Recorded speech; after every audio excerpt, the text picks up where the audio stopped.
Hey guys, what up? Here in my attic, I just brought this brand new table here. Beautiful table. But you know what I'm more proud of? This book I just wrote. Right here. My cooking stuff by me. It'll give you the knowledge you need to succeed. Give you knowledge that you can use as tokens to buy my book. That's what you're waiting for. In this book, you'll find 140 steps to chefdom. The 147 steps to be a successful chef.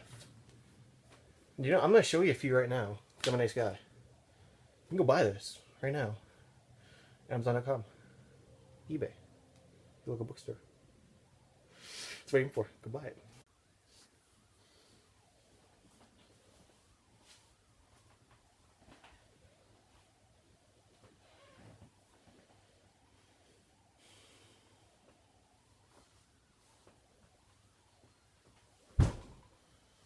Ah!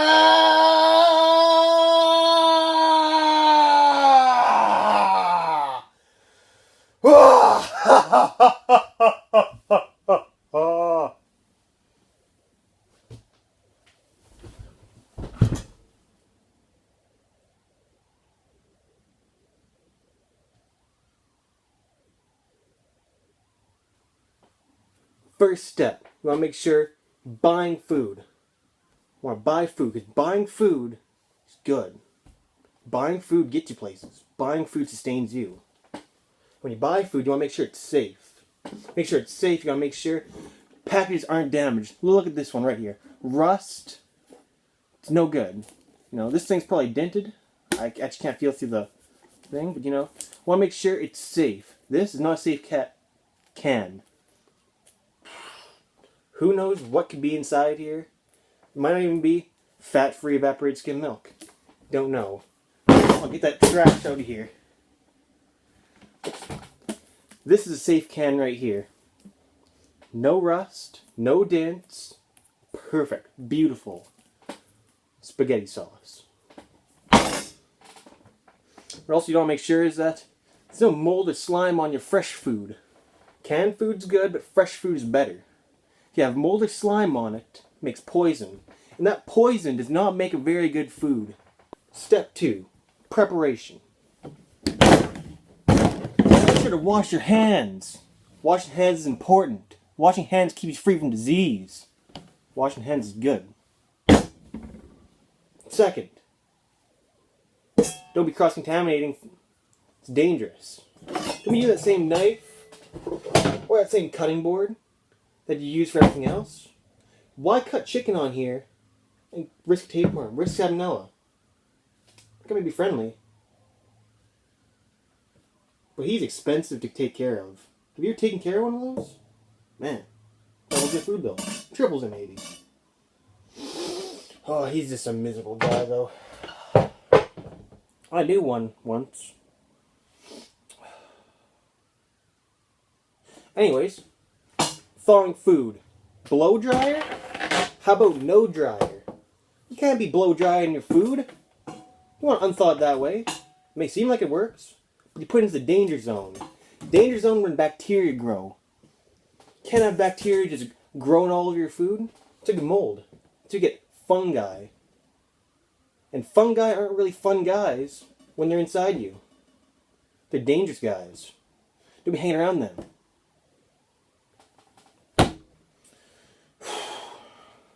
Food poisoning. Don't want food poisoning. Do you know how you prevent food poisoning when thawing food? Throw it in the microwave. Unthaw it there. Of course, you can't store your food after you've thawed it, because you partially cook it. Partially cooked food doesn't store. Partially cooked food is not good. Always throw it in the fridge. Fridge is great. Fridge is a cool temperature. Fridge will prevent bacteria while unthawing your food. Sure, it takes a couple days, but hey, why risk it? What you can always do, fill a bowl like this with water. Put your food in it. Make sure it's wrapped safely. Change the water out every while. Make sure it's cold. And guess what? You got yourself a unthawed meal. It's ready for cooking. Okay? That's about it for preparation. You want to make sure also your stuff's clean. You want to make sure your pots and pans are clean, your bowls are clean before you start cooking.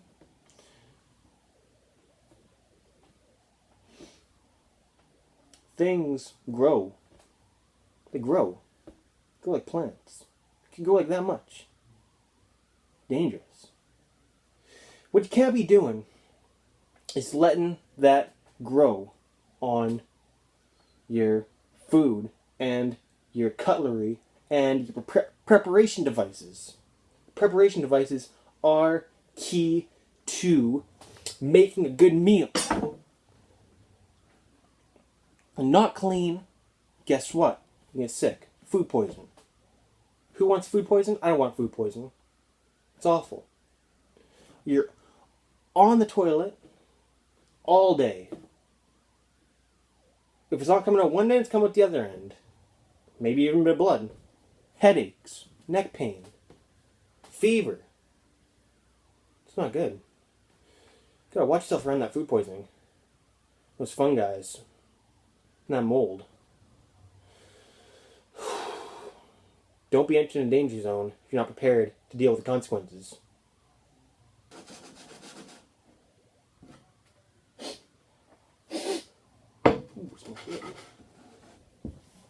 I'm gonna go leave this for a little while and come back later.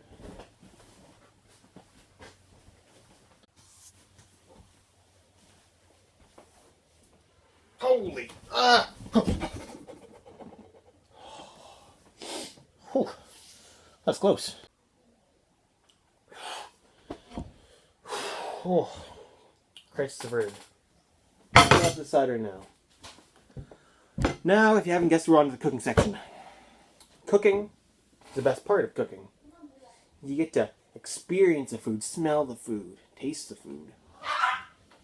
Fantastic. But there's a lot of dangers that comes along with cooking.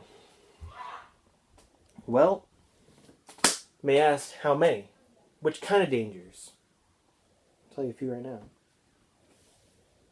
There's cuts, burns, electrocutions, fires, poisoning. Just name a few. It's dangerous out there. I'm gonna tell you how to be just a little safer when cooking. Okay, well, let's start into the most obvious one here. The cuts. Cuts are very, I'm not gonna say common, but they tend to happen most often with people who make mistakes in the kitchen. Now, there's a couple of secrets of cutting. What I like to use when cutting. When you're chopping something. Now, let's say I'm chopping this booklet here. Amazon.com, eBay. Go buy it now. What you want to do? You want to make sure your knuckles are kind of on the edge of it. You don't want your fingers out like that, because then you can cut your fingers pretty easily. What you want to do? Have it kind of curled in, and no matter how much, you can never chop your fingers, because this will always be on top of what you're chopping. So you never have to bring the knife up much farther. So you chop once, thumb feeds it through, chop again, feed it through. This is pretty grippy right now, so it's kind of hard to. Feed it through, chop it again, feed it through, chop it again. Just like that, boom, professional chef right there. Professional cooking right there. And that's how you prevent cuts in the kitchen. There are many other things. There's burns. Burns, wear oven mitts. Not always. Not always. Oven mitts can make you clumsy while cooking. What you want to do, if you take something off the stove, let's say it's pan here. You have some heavy sauce in it. You know how many times I've seen people, what they do is they have sauce in there, and suddenly, whoa, off balance, this way, shifts, try to overcompensate, bam. All of a sudden, over top it goes, onto the floor, onto yourself. You're getting burned, the floor's getting burned, you're slipping, you're tripping. Guess what? Grab an oven mitt. Don't even have to carry it like a whole bunch. If you're just moving it from one place to another, couple feet, grab yourself an oven mitt, bam, onto the side, stability right there. Do you know how difficult it is? You have to have bricks in here to be able to drop that. Now, electrocutions. Dangerous. I've been electrocuted. It hurts. It knocked me down pretty quick. It can knock you down pretty quick. How to prevent it? Well, pretty obvious. Don't be sticking knives in outlets. There you go. Also, when you're trying to get something out of a machine, unplug it. Don't be sticking knives in toasters. Don't be sticking forks in toasters. Don't be sticking big knives in mixers. Don't want to get electrocuted. It's dangerous.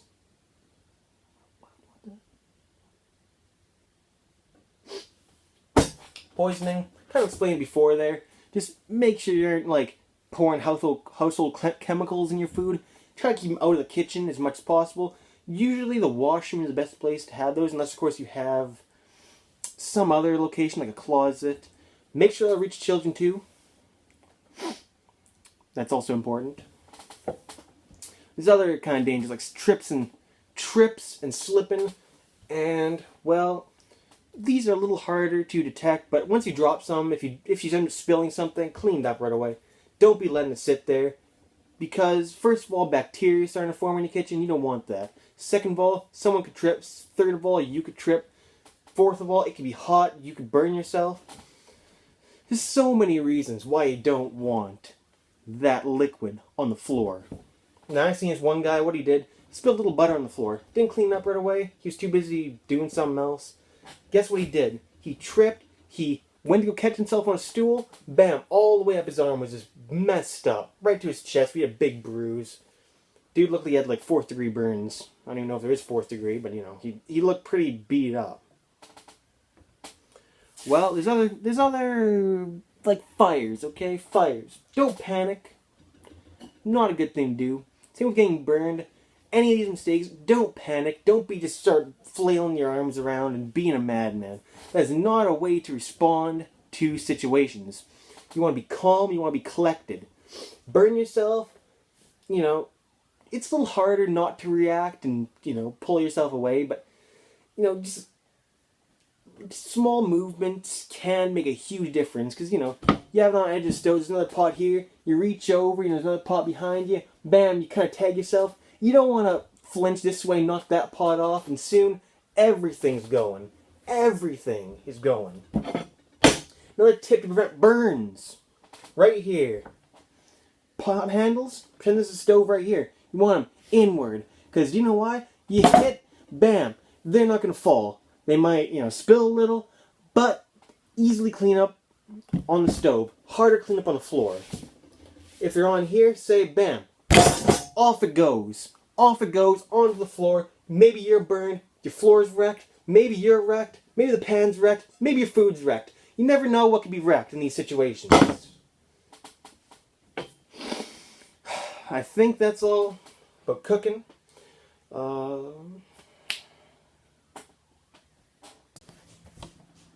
Okay guys, welcome to the final part of cooking. And that is the serving and storage of the food. Serving, of course, you want to maintain some manners there. You don't want to be throwing the food at people. You want to be washing your hands before you serve it, because nobody wants to be served with dirty hands. You want to make sure you have clean utensils, plates, serving dishes, serving spoons, serving forks, serving anything. You want to make sure it's clean. Don't want to be poisoning your guests. It's just not good. Get in trouble for that. But once it's all done serving, you don't want to leave it up for 2 hours. And that 2 hours starts as soon as you take it out. As soon as it's done cooking, 2 hours is what you got, until enough bacteria have started growing that either they cannot be stopped or it's no longer safe to eat. But you may ask, how do I store my food? I don't know how to store my food. I've never stored food. Here's it. Grab yourself a bowl. Preferably not a metal mixing bowl, but a bowl of some kind, just because you contain it. Don't want your food just kind of flopping all over the place. Plus, you can keep things separate in bowls. If you don't like your food mixed. Next thing you want to do, grab a bit of cling wrap, or plastic wrap, or saran wrap. However you want to. However you call it, or whatever you call it. You want to grab some of that. Now get out enough to cover the top, I make a fairly good seal around. The reason why you do this is to prevent moisture from leaving. Once moisture leaves, food starts to go not terrible, but it just does not taste nearly as good. And in some cases it can go bad.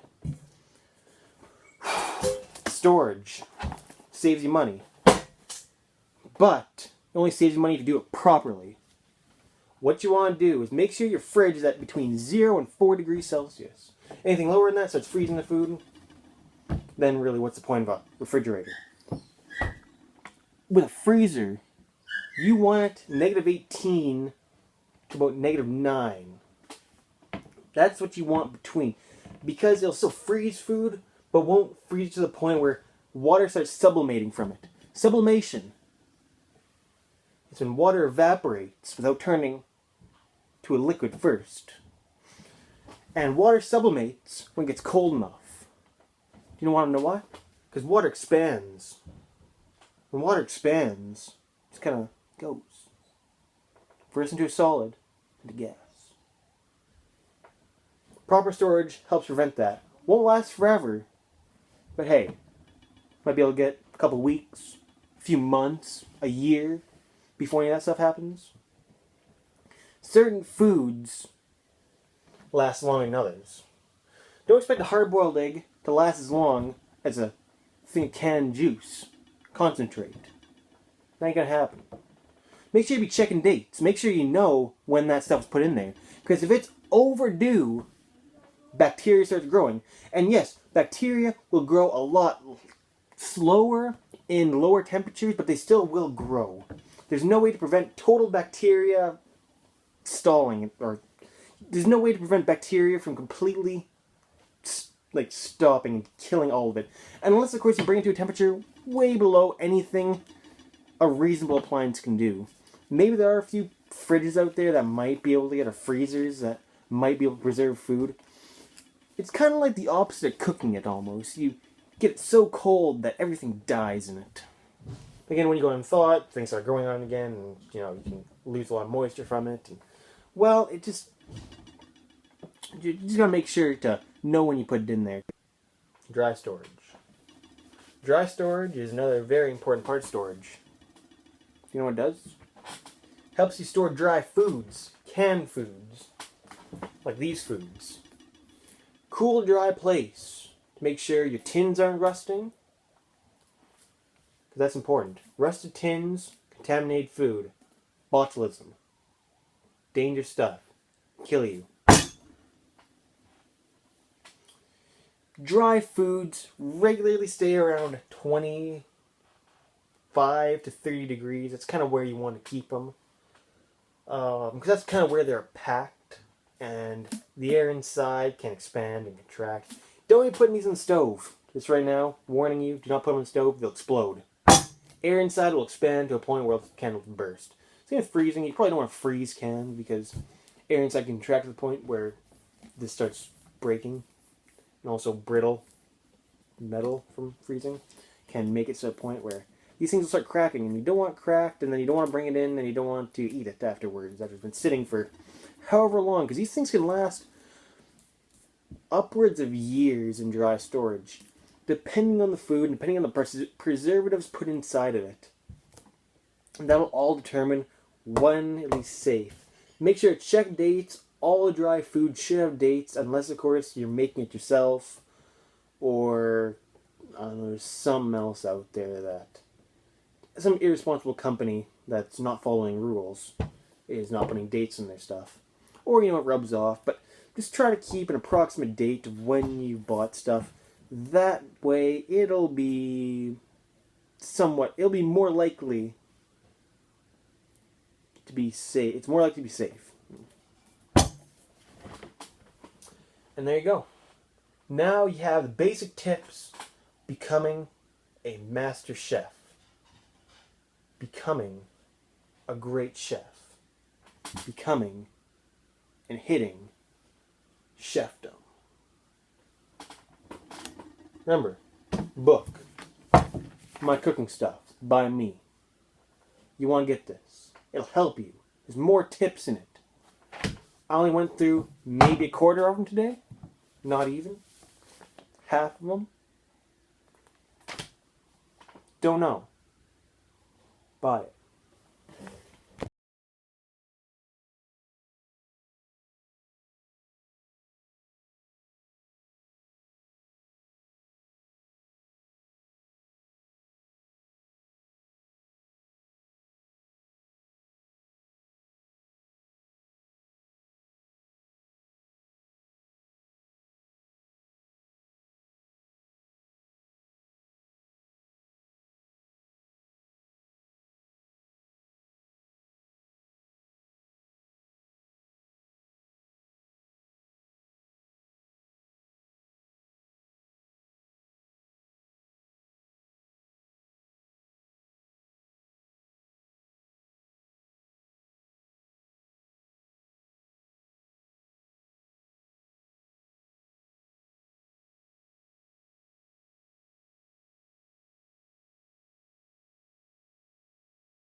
Five to 30 degrees. That's kind of where you want to keep them. Because that's kind of where they're packed. And the air inside can expand and contract. Don't even put these in the stove. Just right now, warning you, do not put them in the stove. They'll explode. Air inside will expand to a point where the can will burst.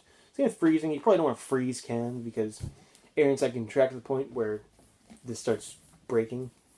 And also brittle metal from freezing can make it to a point where these things will start cracking, and you don't want it cracked, and then you don't want to bring it in, and you don't want to eat it afterwards after it's been sitting for however long, because these things can last upwards of years in dry storage, depending on the food, and depending on the preservatives put inside of it. And that will all determine when it is safe. Make sure to check dates. All dry food should have dates, unless, of course, you're making it yourself, or there's something else out there that some irresponsible company that's not following rules is not putting dates in their stuff. Or, it rubs off. But just try to keep an approximate date of when you bought stuff. That way, it'll be more likely to be safe. It's more likely to be safe. And there you go. Now you have the basic tips becoming a master chef. Becoming a great chef. Becoming and hitting chefdom. Remember, book, My Cooking Stuff by me. You want to get this. It'll help you. There's more tips in it. I only went through maybe a quarter of them today. Not even. Half of them. Don't know. Buy it.